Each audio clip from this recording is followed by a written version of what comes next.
En cette période, ils sont normalement tous sur les fêtes foraines. Mais aujourd'hui, il est à peine 8 heures, plusieurs centaines de forains sont rassemblés sur le parking C.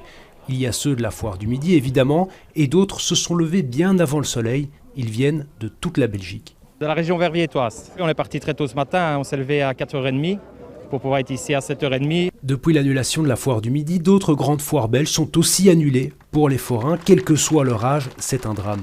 On se dit qu'on en a besoin, qu'il faut qu'on travaille. Même pour moi, pour mes parents, que je vois bien que même à la maison, c'est très dur pour nous. L'angoisse, c'est le futur. On se bat pour nous, on se bat pour payer les factures, on se bat pour nos enfants, on se bat pour un avenir. Ça, c'est l'angoisse, oui. Aujourd'hui, ils sont là pour demander l'aide du fédéral.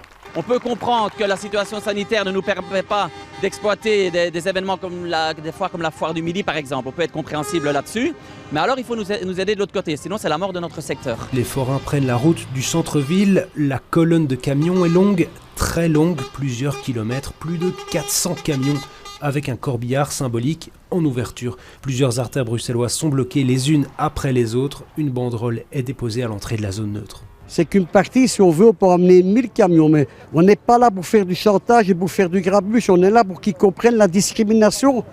Il y a une différence qui est faite entre les forains et les autres secteurs d'activité. Il faut nous aider. Il faut soit on ouvre, ou soit ils doivent nous aider financièrement. Une délégation de forains a rencontré aujourd'hui le ministre des Indépendants.